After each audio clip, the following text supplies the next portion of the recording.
Hey friends, it's Lauren Taylor. Thank you so much for joining me in my craft room today. I'm grateful to have you here because I am hopping along with some of my fellow Trinity Stamps design team members for Christmas in July. And I'm going to be using a bunch of different Trinity Stamps products for today's video. I will have everything linked down below, but that was just a quick overview of what I'll be using, except for the scallop circles. I do not end up using those. I'm going to start with creating a striped background. So I'm grabbing some glossy red cardstock and my Stitched Strips slimline die set. And I'm going to be creating kind of a candy cane looking striped background just by cutting some of these red stripes and adding them to my white card base, just right onto the background. So I'm going to start with one of the strips and I'm just going to add some wet glue because I need the wiggle room to make sure I have it placed where I want it.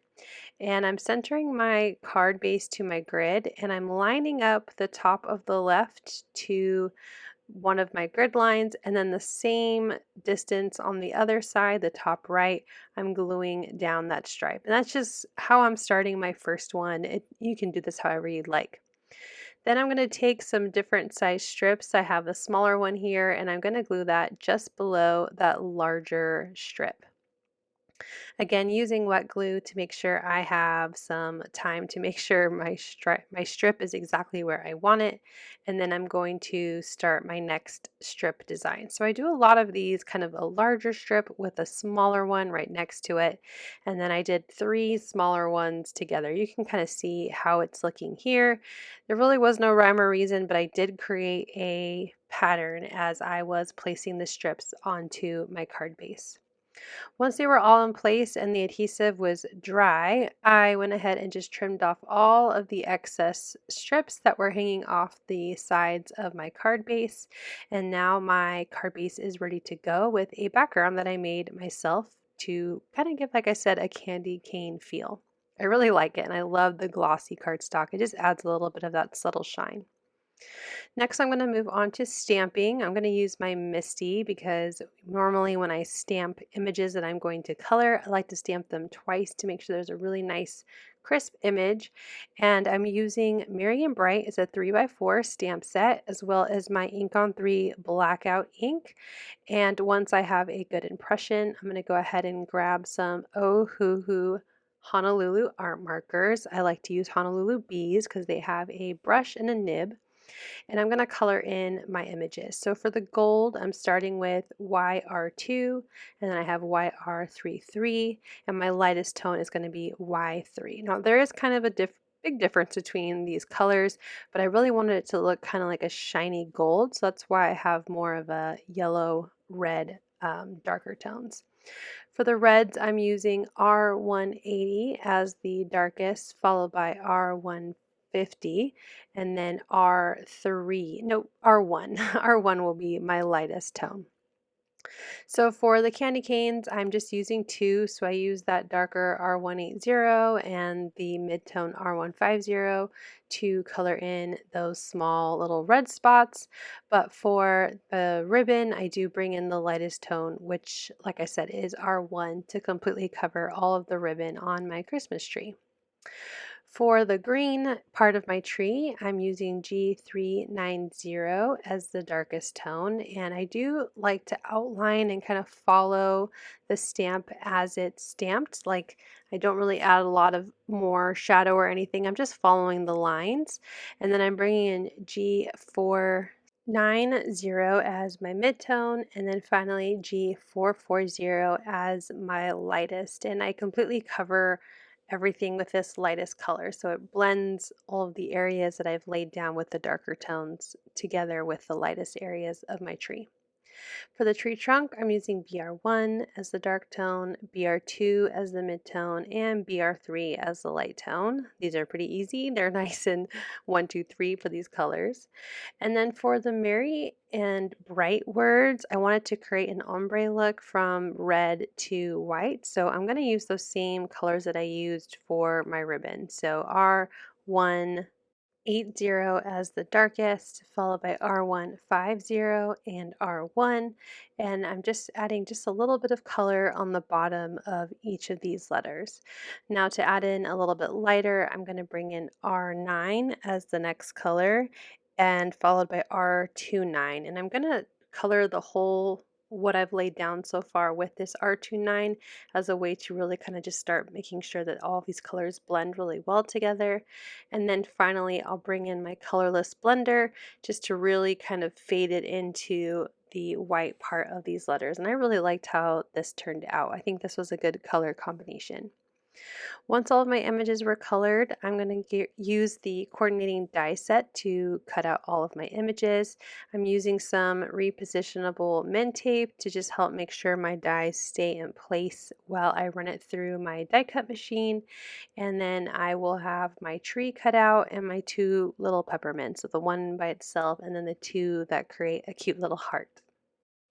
So now that my centerpiece of the card is ready, I'm going to start planning out how I'm going to layer it on top of my peppermint background. And I decided to go with some gold holographic cardstock, and I used one of my circles that will fit nicely behind my tree, but also be on my card base just fine. And I have kind of a basic layout that I'm happy with. So I'm going to go ahead and grab my Twinkle Lights. These are the newest of the Pear Blossom Press light collection. And I'm just taking one of the battery packs with the LEDs as well as a battery out and just making sure that it is functioning.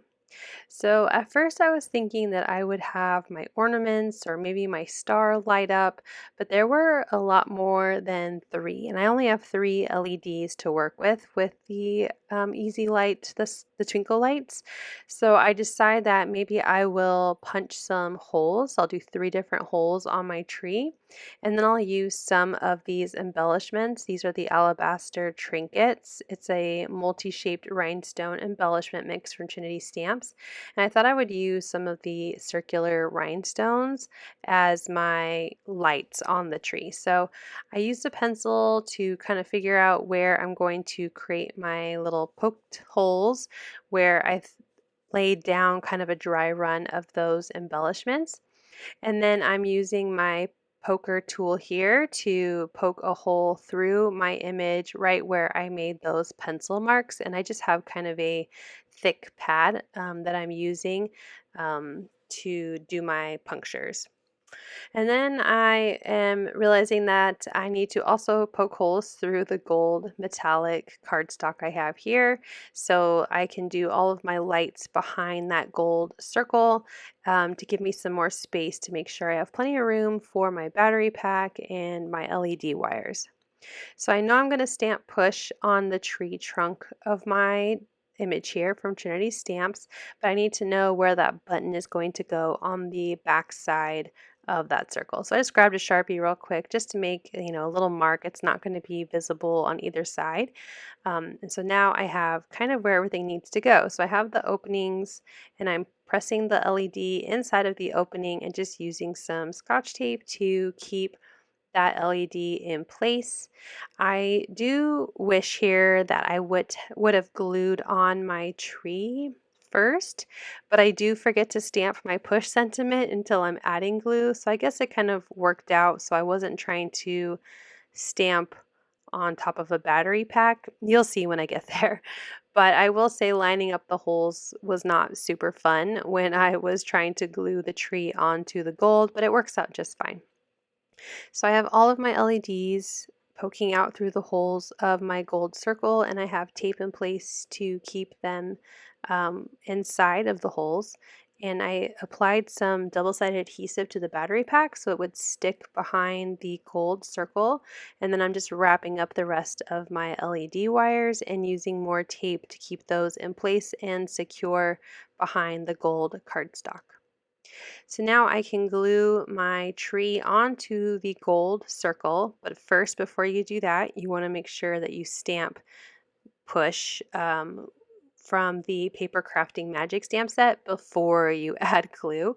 But it wasn't a big deal. I just kind of went off to the side of my mat here because I knew I was going to get a little bit of glue when I stamped the push sentiment on the tree trunk, but it ended up being just fine. So I'm going to add a little bit more glue as I think some of it might have dried. And now is the tough part of lining up the holes where the LEDs are with the holes on my tree. But the nice thing is you could just press the button and you can see the LEDs light up, and because I'm using a liquid adhesive, I have some time to kind of adjust my tree and make sure that the holes are lining up. So once I finally have that done, I'm going to grab some of my glue again, and I'm going to add just a couple drops of glue around the hole openings where the LEDs are, and then use my tool to pick up each of those little alabaster trinkets. Again, I use the circular rhinestone shape and glue them over the LEDs. So when the LEDs light up, they light up inside of the rhinestone. I think it's just is really cute, really pretty, and also covers the holes where the LEDs are. So now I'm going to add some of the world's best foam tape on the back side of my circle. This is also from Pear Blossom Press. I love this because it is repositionable for a little while, and then after, I believe it's 24 hours, but I need to double check, it is secured. It's not going anywhere. So it's nice that you have a little wiggle room to make sure you have your project exactly where you want it before the adhesive dries. So I covered the back of the circle and applied it to my card. I went kind of in the center, but a little more up, if that makes sense. And everything is working well, so I can move on to adding the last few touches of my card, which are to add in these little candy cane images, and that will wrap up my card for this hop. Make sure you check out my description so you can get all the details of this hop with other Trinity Stamps design team members, as well as how you could enter to win a gift card. Here's a close-up look, and I hope you have lots of fun and get lots of inspiration today. Thank you so much for watching. I hope you'll click like, and if you're new here, I hope you'll subscribe and come back. As always, you can find everything I use down below in the description box. Thank you and have a wonderful day. Bye!